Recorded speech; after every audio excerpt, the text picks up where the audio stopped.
Yeah, hi, sorry. You got anything in there besides shit?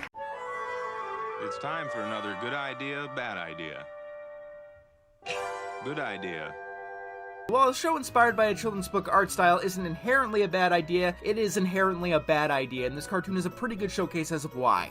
The most fundamental problem here is that none of the characters have outlines. For a picture book where an artist can frame every single part of every single image, it works fine. The problems start when the things in the drawing start moving around. Here's the biggest problem. Ellen herself is a light, white-skinned character, so when she does something like stand in front of a white-colored wall, or hell, even stand outside, she disappears.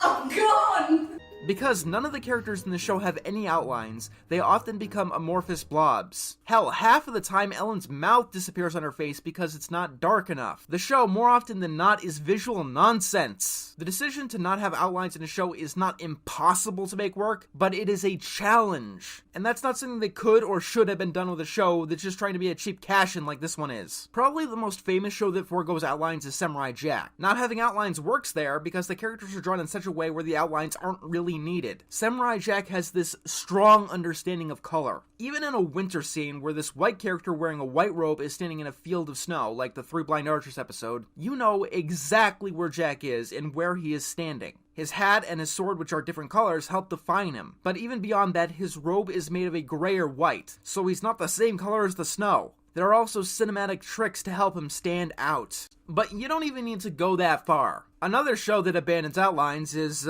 once again, Little Bill. In that show, Bill's shirt is brightly colored, and it uses colors that aren't used in too much else in the show. And even the dark backgrounds in that show do not match Bill's skin tone. So, as a result, he never gets lost in the scene, while Ellen continually does. Bad idea.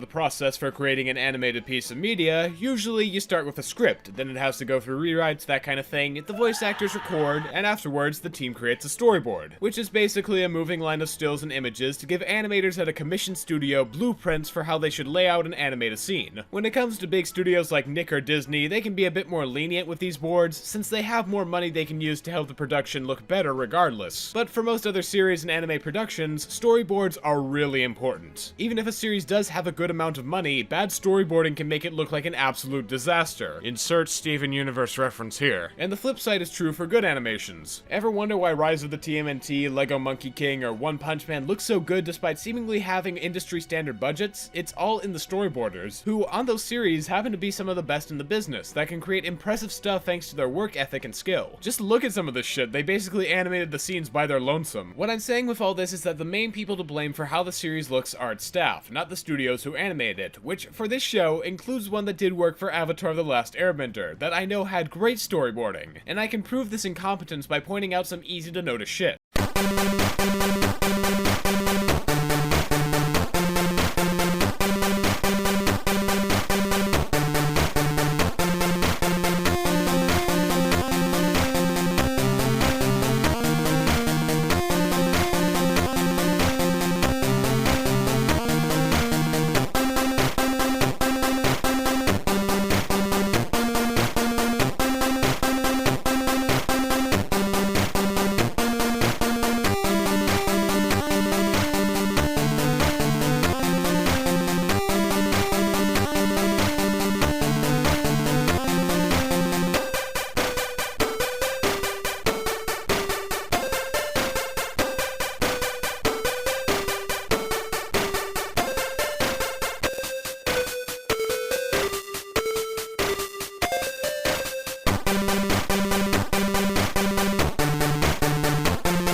Process for creating an animated piece of media, usually you start with a script, then it has to go through rewrites, that kind of thing, the voice actors record, and afterwards the team creates a storyboard, which is basically a moving line of stills and images to give animators at a commissioned studio blueprints for how they should lay out and animate a scene. When it comes to big studios like Nick or Disney, they can be a bit more lenient with these boards, since they have more money they can use to help the production look better regardless. But for most other series and anime productions, storyboards are really important, and I can prove this incompetence by pointing out some easy to notice shit.